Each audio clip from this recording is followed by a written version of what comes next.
Break के बाद आपका बहुत स्वागत है हमारे साथ। हमारे सारे मेहमान बने हुए हैं। डीपी कौशिक जी हैं, उमेश जोशी जी हैं, विजय दीप जी हैं, हमारे साथ अमित नेहरा जी भी इस चर्चा में शामिल हो रहे हैं। अमित नेहरा जी, सिर्फ एक सवाल के साथ हम आज इस चर्चा में हैं कि भिवानी की जो सीटें हैं उसमें सोमवीर सिंह ही क्यों, रणबीर महिंद्रा ही क्यों, उसमें किरण चौधरी ही क्यों, उसमें राम प्रताप शर्मा ही क्यों, उसमें सतपाल सांगवान ही क्यों? क्या वहाँ पे कांग्रेस में कोई और ऐसा नेता नहीं था जिसको कि मौका दिया जा सकता था? देखिए, मैं तफसील से भिवानी की राजनीति को आपको समझाता हूँ, क्योंकि मेरी प्रारंभिक शिक्षा भिवानी में ही हुई है। तो मैंने भिवानी की राजनीति को काफ़ी करीब से देखा है। जी। चूँकि बंसीलाल का गढ़ रहा है, 1991 में हवीपा ने पहली बार जब चुनाव लड़ा था तो सातों की सातों सीटें हवीपा में आई थी। 1996 में भी हवीपा ने सातों सीटें जीती थी भिवानी से। तो भिवानी में ये कहा जा सकता है कि बंसीलाल के जो कीटाणु है वो मरे नहीं अभी तक। लेकिन रही बात ये जो परिवारवाद की, ये टिकट इनको इसलिए नहीं मिले हैं कि ये सारे बंसीलाल के वो हैं। इसमें एक दूसरे के खिलाफ राजनीति भी हुई है, हाँ, काफी जम बिल्कुल के। होती जी, है, जानते हैं हम इसे। तो सबसे पहले लोहारू का हम जिक्र करते हैं। लोहारू से सोमवीर सांगवान को टिकट मिली है, जो कि इनके दामाद हैं बंसीलाल के। और किरण चौधरी, जो कि सुरेंद्र सिंह की पत्नी हैं, बंसीलाल की बहू हैं, उन्होंने भरसक प्रयास किया कि बिल्कुल, ये अंडरस्टूड है। कई दफे हमने इस पे चर्चा कर ली है। इनको टिकट ना मिले, और जैसे ही हाईकमान ने ये कह दिया कि हाँ हम इनकी टिकट काट देंगे, लेकिन यहाँ हम आपको श्रुति को उतारना पड़ेगा, आपकी लड़की को। और जेपी दलाल, जिनके लिए शुरू से किरण चौधरी लॉबिंग कर रही थी, वो भाजपा में शामिल हो गए या करवा दिए गए, मुझे इसके बारे में ज्यादा नहीं पता। लोहारू से भाजपा के कैंडिडेट हैं, उनके सामने जैसे ही श्रुति का नाम हाईकमान ने रखा किरण चौधरी के नाम, तो उन्होंने अपने कदम वापस खींच लिए। ये तो लोहारू की हो गई। अगला आता है बाड्डा, रणवीर सिंह महिंद्रा। ये राजनीति में, हरियाणा की राजनीति में आए नहीं थे। आप देखिए कि बंसीलाल के जितने भी सगे संबंधी हैं, इनको या तो ये कहें कि भाग्य से या दुर्भाग्य से। भाग्य इसलिए कि ये बन गए, दुर्भाग्य इसलिए कि इनके आने के पीछे कोई ना कोई मौत है, चाहे वो बंसीलाल की मौत हो या फिर सुरेंद्र सिंह की। दुर्भाग्य हम इसलिए कहेंगे इनका। ये सबसे पहले मुंडाल से विधायक बने थे, और जैसे ही डिलिमिटेशन हुई तो इनका हल्का खत्म हो गया। हल्का खत्म होने से ये अनाथ से हो गए। पहले इन्होंने दादरी से लॉबिंग की कि मुझे दादरी से मिल जाए, दादरी से दाल ना गली तो बारडा से। अच्छा, इनके पीछे किरण चौधरी हाथ धोके पड़ी हैं, बिल्कुल। तो इनकी किरण चौधरी की यहाँ दाल नहीं गली, ये टिकट पाने में कामयाब हो गए। अगली बात आती है दादरी की। दादरी सतपाल सांगवान है। सतपाल सांगवान की राजनीति लल्लो चप्पो की राजनीति हम कह सकते हैं। कानाफूसी, इसकी बात उसके आगे, उसकी बात इसके आगे, इस तरह की। ज्यादा कटु शब्दों का तो प्रयोग नहीं करूंगा मैं, क्योंकि इनकी जगह करतार सिंह एक होते थे, जिनको सुरेंद्र सिंह का दाहिना हाथ माना जाता था। तो वो दादरी से सशक्त उम्मीदवार हो सकते थे, लेकिन इन्होंने उनकी ऐसी मुखबरी की, ऐसा पता साफ किया कि वो आज तक राजनीति में उभर के आ नहीं पाए। लेकिन इस तरह के जो आदमी होता है, जिसका चरित्र होता है, वो किसी का नहीं होता।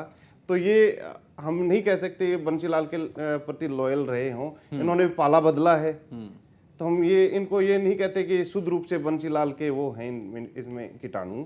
अगली आती है हमारी सीट भिवानी से। भिवानी में किरण चौधरी की बिल्कुल चली है। यहाँ पे भूपेंद्र सिंह हुड्डा चाहते थे कि पुराने शिवशंकर भारद्वाज को, जो पुराने उम्मीदवार थे, उनको कैरी ऑन किया जाए। लेकिन यहाँ तो वो कहते हैं ना हरियाणवी में, पंजे गाड़ लिए। किरण चौधरी पूरी तरह से इनके फेवर में आ गए कि देना है तो राम प्रताप को देना। और इनका देखिए पीछे कैरियर कि इन्होंने कभी चुनाव नहीं लड़ा, कोई भी चुनाव नहीं लड़ा, लेकिन इनके मेरिट सिर्फ ये है कि ये बंसीलाल परिवार के प्रति स्वामी भक्त रहे हैं। अगली सीट आ जाते हैं किरण चौधरी की। किरण चौधरी का तो कोई है ही नहीं है, तो शुरू से हैं, वारिस हैं। हालांकि इनकी राजनीति शुरुआती दिल्ली की रही है, दिल्ली में विधानसभा उपाध्यक्ष भी रही हैं। हाँ, दिल्ली कैंट से। और देखिए राजनीति देखिए, वहां पे तो हरियाणा विकास पार्टी है, इनके पति और इनके ससुर कर्ता धर्ता है विकास पार्टी के, लेकिन मैडम जी कांग्रेस में हैं। और जैसे ही पति की डेथ होती है, मर्डर होता है, तो ये फट से वहां चली कमाल जाती का है। पॉलिटिकल मूव है ना जी, डीपी कौशिक। पॉलिटिकल मूव इसको बिल्कुल कमाल का पॉलिटिकल मूव है, इसकी जितनी तारीफ करें उतनी कम है। हमारे साथ अगली हाँ, सीट आ जाते हैं जो आखिरी बची है, भवानी खेड़ा, रामकिशन फौजी। देखिए रामकिशन फौजी के बारे में आपको बता दूं, कैसे भी हो बंसीलाल के प्रति इनकी अटूट निष्ठा रही है। 1999 जब बंसीलाल सरकार का पतन हुआ था, जैसे ही बीजेपी ने अपना समर्थन वापस लिया था, तो बंसीलाल ने सार्वजनिक तौर पे ये कहा था, एक स्टेटमेंट दी थी, भाई और सारा बिकाऊ माल था, ये रामकिशन फौजी है, ये पक्का आदमी है और ये मेरा ही, आखिरी दम तक भागा नहीं। तो इनकी स्वामी भक्ति है। हालांकि अशोक तंवर इनके पीछे पड़े थे हाथ धो के, क्योंकि इनका नाम सीडी स्कैम में आया था। जी ये इतने लेकिन ना एक बात और है नेहरा जी, जी जो खोटा माल होता है वो बिकता भी नहीं है, मैं आपको जी विजय दीप जी हमारे साथ हैं। जी। विजय दीप जी आप सुन रहे हैं क्या हमें? हाँ जी, सुन रहे हैं आपको। विजय दीप जी, इतनी तारीफ हो रही है, इतनी चर्चा हो रही है, वो आपस में लड़ें, आपस में एक दूसरे का समर्थन करें, घुमा फिरा के वर्चस्व उन्हीं का आता है। आपकी पार्टी के सीनियर लीडर कहते हैं कि हम उस वर्चस्व को तोड़ेंगे। कैसे तोड़ेंगे? देखिए, भिवानी में तो आपने कल देख ही लिया होगा, एक तरफा लहर है। और तोशाम में देखिए खनन का इतना बड़ा मुद्दा है कि खनन से सिर्फ तोशाम ही नहीं, तोशाम के आसपास के हर हल्के को ले ही गया। बारडा, लोहारू, इधर हिसार के जो है नलवा, हाथी, और इधर भवानी खेड़ा, और भी कोई एक आध बचा है तो वो भी खनन से इतने हलकों की जो है ये जनता जो है यहाँ पे इनका रोजगार छिना हुआ है। और एक, अगर आप मुझे सुन पाओगे 1 मिनट के लिए, तो हाँ सुनेंगे, आपको बताएं। तो मैं आपको एक एग्जांपल बताता हूँ जो हमारा मुद्दा है इस खनन पे। देखिए, अगर कहीं समुद्र के किनारे कोई गांव है तो समुद्र में लोग मछलियां पकड़ते हैं और लाके बेचते हैं, अपना गुजारा करते हैं। कुदरत ने किसी को अच्छे खेत दिए हैं तो खेती करते हैं। कुदरत ने किसी को अगर नदियां दी हैं तो नदियों में किश्ती चलाते हैं या नदियों में से मछलियां पकड़ते हैं। लेकिन जिस क्षेत्र को पहाड़ दिया है, पहली बात तो उस पहाड़ से रोजगार मिलता है और रोजगार बंद कर दिया 10 साल से।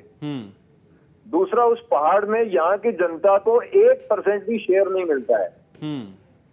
आप ये मानिए, अगर कानक का खनन जब हम चुन के आएंगे, खोलेंगे, तो कम से कम 500 करोड़ रुपए महीना से भी ज्यादा रेवेन्यू जो है, कीमत जो है हरियाणा गवर्नमेंट को जाएगी और यहाँ के लोगों को रोजगार मिलेगा। और कितना अच्छा जो पत्थर और जो रेत है वो लोगों को कंस्ट्रक्शन के लिए मिलेगा जी। और सबसे बड़ी बात क्या है, ये 500 करोड़ जो रेवेन्यू है, हमने एक ऐलान किया है यहाँ पे कि इस 500 करोड़ में से यहाँ तोशाम, भिवानी और आसपास के जो हलके हैं, जिनका इस नेचुरल रिसोर्स पे कुछ थोड़ा सा प्राकृतिक हक बनता है, उन्हें कुछ परसेंटेज में हक दिया जाए, जिसमें सबसे ज्यादा हक तोशाम को दिया जाए। अगर 500 करोड़ में से स्पेशल कानून बना के 3% भी तोशाम को दिया जाता है तो 15 करोड़ रुपए महीना हो गया।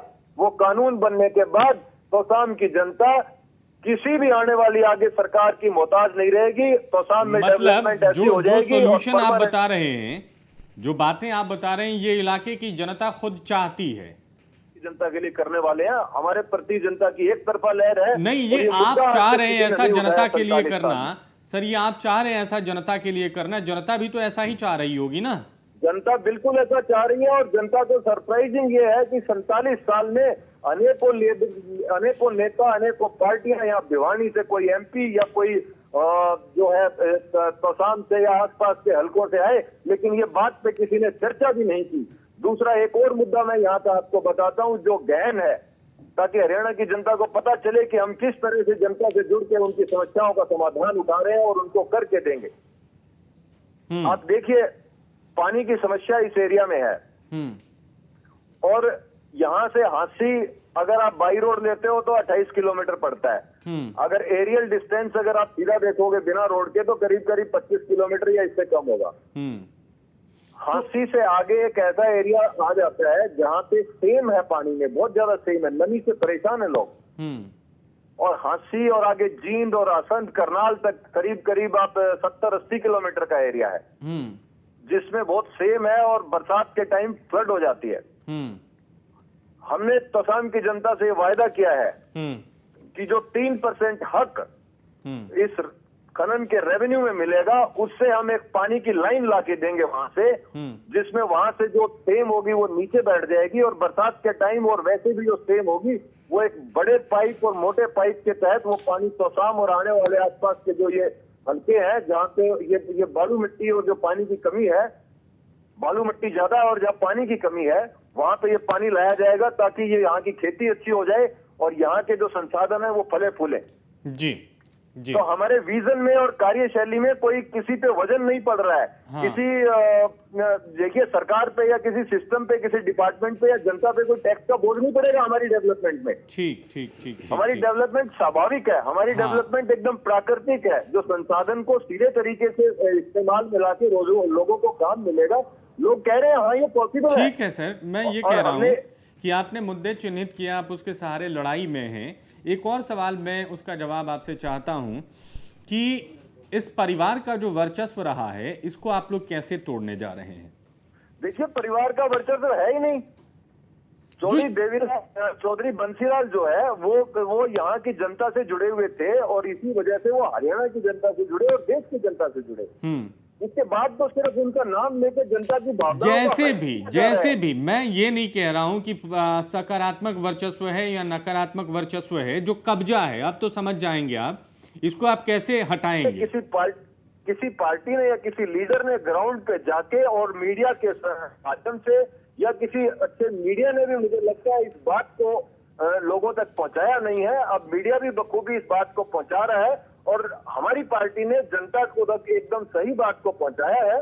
नेता सही सामने है, पार्टी सही सामने है और जनता बदलाव करने के लिए तैयार बैठी है, जो 15 अक्टूबर को हो जाएगा। चलिए, आप बदलाव करने में सक्षम हैं, ऐसा आपका दावा है। उमेश जोशी जी, यही साइड इफ़ेक्ट्स हैं, जैसा कि डीपी कौशिक जी कह रहे थे कि दिल्ली से वो चली गई भिवानी, अचानक से जाने का यही नतीजा होता है, लगाव नहीं होने का यही नतीजा होता है कि आप जाके अपनी राजनीति कर लेंगी, आप जाके अपनी राजनीति कर लेंगे, लेकिन जिस मकसद से राजनीति होनी चाहिए वो बातें पीछे छूट जाती हैं, जिसकी चर्चा अभी हो रही थी। जो दल वहाँ पे दावा ठोक रहे हैं, सभापा के नेता हमें बता रहे थे।